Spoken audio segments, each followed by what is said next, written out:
छत्रपति शिवाजी महाराज 1630-1680 मराठा साम्राज्य के संस्थापक। क्या आपने इनका नाम कभी इतिहास की किताबों में पढ़ा?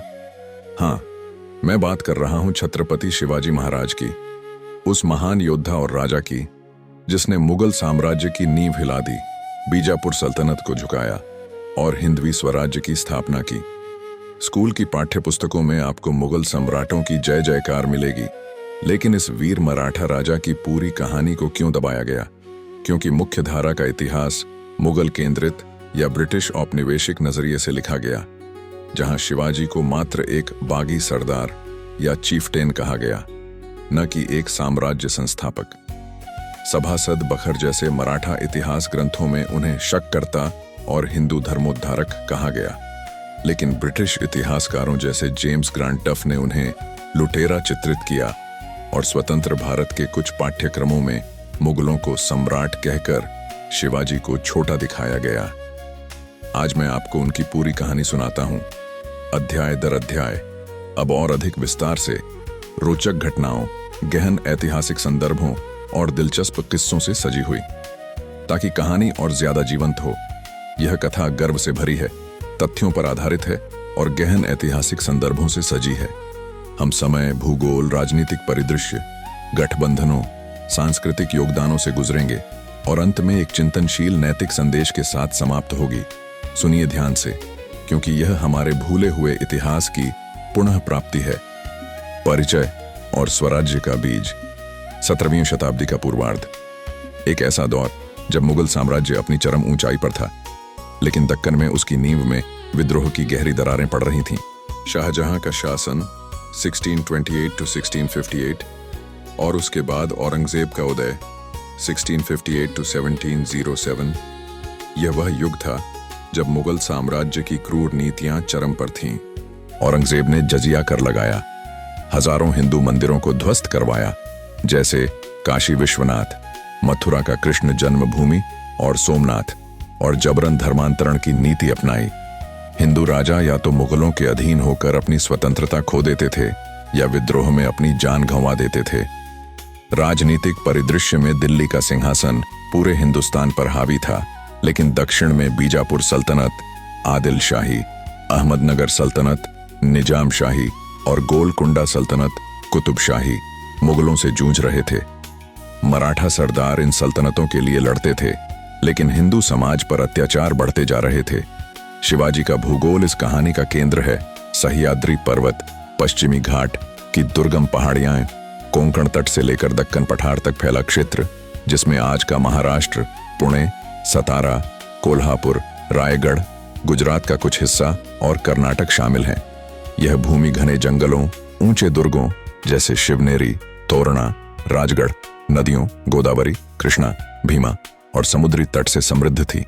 शिवनेरी दुर्ग झुन्नर के पास पुणे जिले में 19 फरवरी 1630 को फाल्गुन शुक्ल तृतीया शक संवत 1551 शिवाजी का जन्म हुआ। उनके पिता शाहजी भोंसले बीजापुर सल्तनत के सरदार थे, जो कुर्मी कुल से थे और पुणे की जागीर संभालते थे।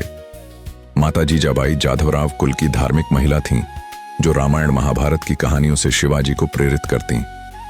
जन्म के समय एक दैवीय संकेत माना गया, स्थानीय देवी शिवाई के नाम पर नामकरण। इतिहासकार जदुनाथ सरकार की शिवाजी एंड हिज टाइम्स में वर्णित है कि शिवाजी का जन्म न केवल एक योद्धा का था, बल्कि हिंदवी स्वराज्य का प्रतीक था। लेकिन क्यों इतिहास ने उन्हें भुला दिया?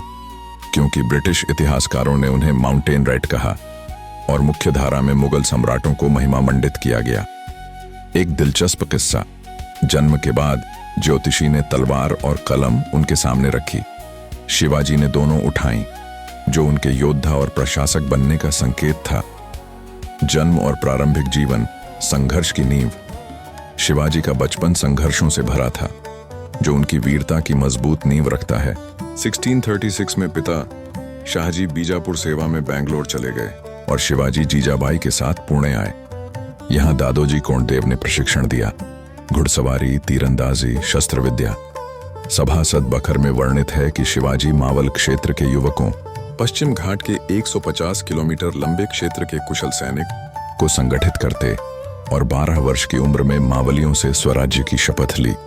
1640 में सईबाई निम्बालकर से विवाह हुआ, जो राजनीतिक गठबंधन था। कुल 8 विवाहों से उन्होंने मराठा सरदारों को एकजुट किया, जैसे सोयराबाई मोहिते, सागुणाबाई शिर्के। संतान में संभाजी, राजा राम प्रमुख थे। प्रारंभिक जीवन में बीजापुर की अराजकता, मोहम्मद आदिल शाह की बीमारी ने अवसर दिए। 1646 में 16 वर्ष की उम्र में पहला दुर्ग तोरणा पर कब्जा किया, रिश्वत या छल से, और वहां का खजाना राजगढ़ दुर्ग बनाने में लगाया। इसके बाद चाकन, कोंडाना, सिंहगढ़, सूपा, पुरंदर पर विजय। राजनीतिक रूप से दक्कन मुगल वायसरॉय जैसे औरंगजेब और बीजापुर सूबेदारों के अधीन था, जो लूट और धर्मांतरण कराते।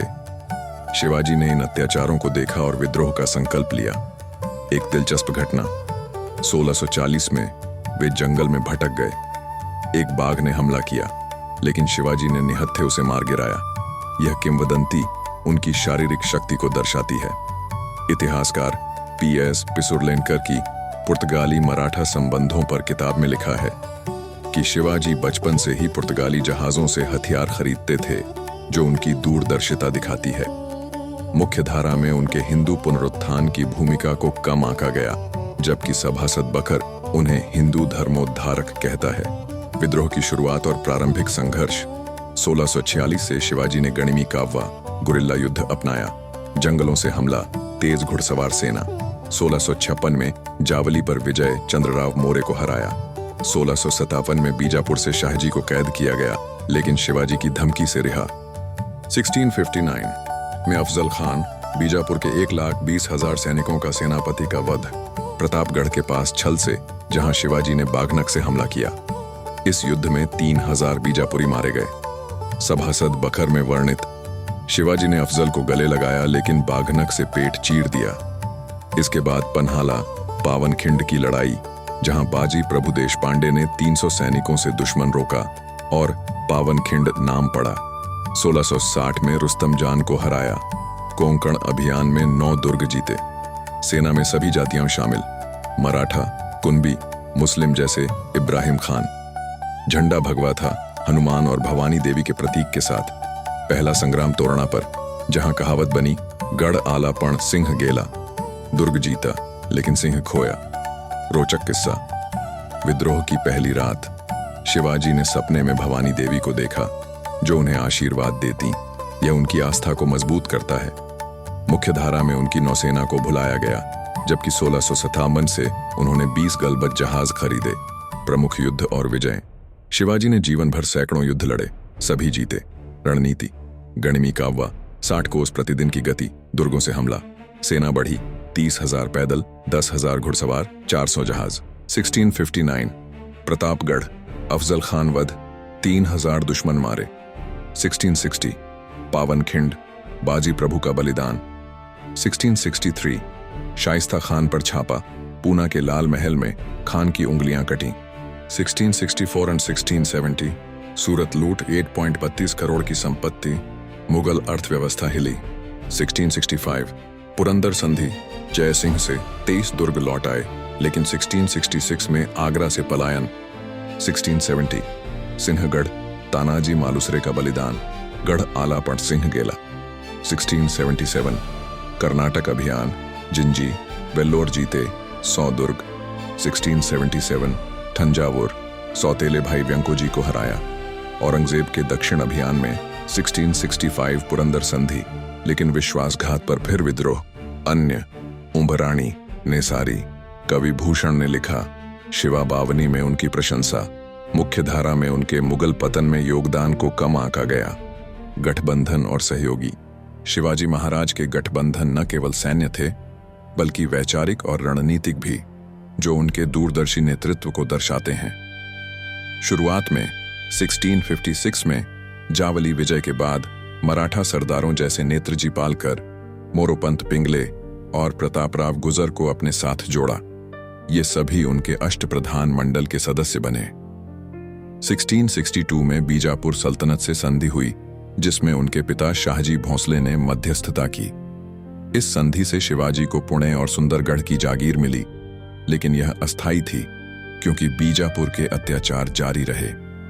1665 में मिर्जा राजा जय सिंह से पुरंदर संधि हुई। शिवाजी ने 23 दुर्ग मुगलों को सौंपे और अपने पुत्र संभाजी को मुगल सेवा में भेजा, लेकिन यह संधि मुगलों के विश्वासघात पर टूट गई। आगरा में कैद से पलायन के बाद 1668 में औरंगजेब से फिर संधि हुई, जिसमें शिवाजी को राजा की उपाधि मिली, लेकिन उन्होंने इसे ठुकराकर स्वराज्य का विस्तार किया। 1677 में गोलकुंडा के कुतुब शाह अबुल हसन से महत्वपूर्ण गठबंधन हुआ। यह मुगलों के खिलाफ था, जिसमें कुतुब शाह ने शिवाजी को कर्नाटक अभियान के लिए 1 लाख खून, सोने के सिक्के और तोपें दी। बदले में शिवाजी ने जिंजी और वेल्लोर जैसे दुर्ग जीते, जो मराठा साम्राज्य का दक्षिणी आधार बने। इसी वर्ष सौतेले भाई व्यंकोजी भोंसले, तंजौर के शासक, से समझौता हुआ। शिवाजी की बहन दीपाबाई ने मध्यस्थता की और व्यंकोजी ने शिवाजी को भाई मानकर सहयोग किया। हालांकि युद्ध हुआ था। वैवाहिक गठबंधन भी कुशल थे। सईबाई से निम्बालकर परिवार, सोयराबाई से मोहिते परिवार, इनसे मराठा सरदारों की वफादारी सुनिश्चित हुई। मुस्लिम सहयोगी भी थे। इब्राहिम खान, नौसेना प्रमुख, दौलत खान तोपखाने संभालते, और मदारी मेहतर, मुस्लिम संत, जो शिवाजी के सलाहकार थे। ये गठबंधन दिखाते हैं कि शिवाजी की दृष्टि समावेशी थी। हिंदू मुस्लिम एकता पर आधारित रोचक किस्सा। पुरंदर संधि के दौरान जय सिंह ने शिवाजी से कहा, तुम्हारा स्वराज्य मुगलों के लिए खतरा है। तो शिवाजी ने जवाब दिया, मैं हिंदू राजा हूं, मुगलों का वफादार नहीं, मेरा स्वराज्य जनता का है। एक और दिलचस्प घटना, 1676 में राज्याभिषेक से पहले शिवाजी ने राजपूत राजा राम सिंह, जय सिंह के पुत्र, से आगरा पलायन में मदद ली, जो गठबंधन की मिसाल है। मुख्य धारा में इन गठबंधनों को छल कहा गया, लेकिन सभासद बखर में इन्हें बुद्धिमत्ता बताया गया। इन गठबंधनों ने मराठा साम्राज्य को उत्तर से दक्षिण तक फैलाया और मुगलों को कमजोर किया। सांस्कृतिक और धार्मिक योगदान, शिवाजी महाराज कलम और तलवार के धनी थे। योद्धा होने के साथ साथ महान संरक्षक और सांस्कृतिक पुनरुत्थान करता। उनके दरबार में कवि जैसे भूषण, जो शिवा बावनी लिखकर आए, परमानंद, शिव भारत के रचयिता और अन्य साहित्यकार थे। खुद शिवाजी राजा शिवा उपनाम से कविता लिखते थे और संस्कृत मराठी साहित्य को बढ़ावा दिया। शिक्षा में उन्होंने संस्कृत पाठशालाएं स्थापित की, वेद पुराण अध्ययन को प्रोत्साहित किया और ग्रामीण स्तर पर पाठशालाएं बनवाईं। चित्रकला और संगीत को बढ़ावा दिया।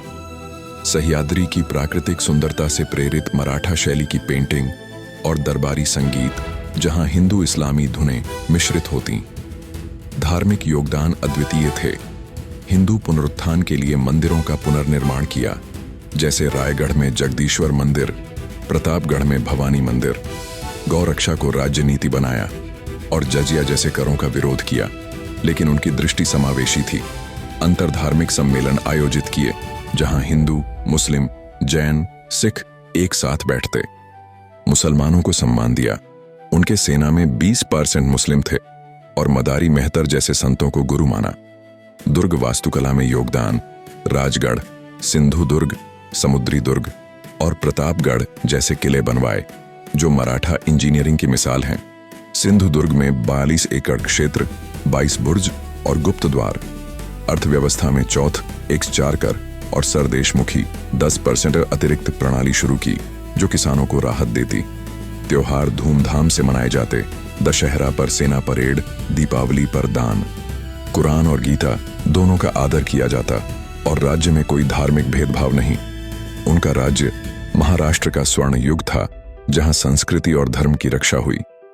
रोचक किस्सा, राज्याभिषेक 1674 में शिवाजी को 16,000 ब्राह्मणों ने सोने में तौला और 1 लाख से ज्यादा दान दिया। यह हिंदू परंपरा का पुनरुत्थान था। एक और दिलचस्प घटना, एक बार शिवाजी ने एक मुस्लिम महिला को लुटेरों से बचाया और सम्मान से उसके घर भेजा, कहकर, अगर मेरी मां मुस्लिम होती तो क्या मैं ऐसा करता। मुख्यधारा में उनके सांस्कृतिक योगदान को क्षेत्रीय कहा गया, लेकिन इतिहासकार बाबा साहेब पुरंदरे की राजा शिव छत्रपति में उन्हें राष्ट्रीय एकता का प्रतीक बताया गया। इन योगदानों ने मराठा संस्कृति को अमर बनाया और हिंदू जागरण की नींव रखी। राज्य की स्थापना और शासन। 1674 में रायगढ़ दुर्ग में शिवाजी का राज्याभिषेक हुआ। गागा भट्ट, बनारस के ब्राह्मण, द्वारा वैदिक रीति से जहां उन्हें छत्रपति उपाधि मिली। यह हिंदू राजा के रूप में पहला राज्याभिषेक था जो मुगल अधीनता को चुनौती देता। संस्कृत मुद्रा होन जारी की जिस पर राजा शिवा लिखा था। अष्टप्रधान मंडल स्थापित किया। पेशवा, प्रधानमंत्री मोरोपंत पिंगले, अमात्य वित्त मंत्री रामचंद्र पंत, सचिव अन्नाजी दत्तो, सेनापति नेत्रजी पालकर और अन्य। यह लोकतांत्रिक शासन था। राज्य का क्षेत्र महाराष्ट्र से कर्नाटक तक 360 दुर्ग, 240 परगणे, वार्षिक आय 1 करोड़ हून, कर प्रणाली उदार, किसानों से 40% उत्पादन लेकिन सूखे में छूट, न्याय व्यवस्था पटेल गांव प्रमुख प्रणाली जहां पंचायतें फैसले लेती, युद्ध नीति उदारता से कैदियों को छोड़ना लेकिन दंड कठोर, महिलाओं और बच्चों की रक्षा अनिवार्य, अर्थव्यवस्था चौथ से आय, समुद्री व्यापार से समृद्धि, सिंधु दुर्ग से पुर्तगालियों को चुनौती, नौसेना 400 जहाज जिसमें सुरखेल समुद्री सेनापति दौलत खान थे। रोचक किस्सा, राज्याभिषेक के समय 7 नदियों गंगा यमुना आदि का जल लाया गया और शिवाजी ने कहा यह राज्य जनता का है, देवी भवानी का। एक और दिलचस्प घटना, शासन में शिवाजी ने एक भ्रष्ट अधिकारी को दंडित किया लेकिन उसकी संपत्ति गरीबों में बांटी। यह न्याय की मिसाल है। मुख्य धारा में उनके शासन को क्षेत्रीय कहा गया लेकिन इतिहासकार सेठू माधवराव पगड़ी की शिवाजी में इसे आधुनिक भारत की नींव बताया गया। इस शासन ने मराठा साम्राज्य को मजबूत बनाया और स्वशासन की मिसाल दी। अंतिम वर्ष और विरासत। शिवाजी के अंतिम वर्ष संघर्षपूर्ण लेकिन गौरवशाली थे। 1668 में कर्नाटक अभियान के बाद स्वास्थ्य खराब हुआ लेकिन उन्होंने संभाजी को उत्तराधिकारी बनाया। 3 अप्रैल 1680 को रायगढ़ में 50 वर्ष की उम्र में निधन हुआ। किंवदंती है कि मृत्यु से पहले उन्होंने भवानी देवी का स्मरण किया और कहा, स्वराज्य अमर रहे। उत्तराधिकारी संभाजी ने राज्य संभाला लेकिन सोयराबाई की साजिश से विवाद हुआ। विरासत, मराठा साम्राज्य का विस्तार जो बाद में पेशवाओं तक चला, नौसेना की स्थापना जो ब्रिटिशों को चुनौती दी और हिंदवी स्वराज्य की अवधारणा जो भारतीय स्वतंत्रता संग्राम को प्रेरित करती। रायगढ़ में उनकी समाधि आज भी पूजी जाती और छत्रपति शिवाजी टर्मिनस मुंबई उनके नाम पर है। रोचक किस्सा, अंतिम दिनों में शिवाजी ने संभाजी से कहा, मुगलों से कभी समझौता मत करना, जो मराठा नीति बनी। एक और दिलचस्प घटना, निधन के बाद उनके शव को गुप्त रूप से दफनाया गया ताकि मुगल हमला न हो। यह उनकी रणनीति की अंतिम मिसाल है। मुख्य धारा में उनके निधन को क्षेत्रीय घटना कहा गया लेकिन इतिहासकार डेनिस किनकैड की द ग्रैंड रिबेल में उन्हें मुगल पतन का कारण बताया गया। उनकी विरासत आज भी जीवित है। शिवाजी पार्क, एयरपोर्ट और स्मारक, चिंतनशील नैतिक संदेश। शिवाजी महाराज जैसे योद्धाओं की कहानी हमें सिखाती है कि इतिहास विजेताओं द्वारा लिखा जाता है लेकिन क्षेत्रीय नायकों को भुलाना अन्याय है। उन्होंने मुगल साम्राज्य को कमजोर किया, हिंदवी स्वराज्य की दृष्टि दी जो समावेशी, न्यायपूर्ण और स्वतंत्रता पर आधारित थी। आज हमें ऐसे भूले योद्धाओं को याद करना चाहिए, उनकी कहानियां फैलानी चाहिए ताकि आने वाली पीढ़ियां गर्व से कह सकें, हमारा इतिहास सिर्फ दिल्ली या आगरा का नहीं बल्कि महाराष्ट्र जैसे क्षेत्रों का भी है। रिक्लेम करो अपना इतिहास क्योंकि वही हमारी पहचान है। जय भवानी, जय शिवाजी।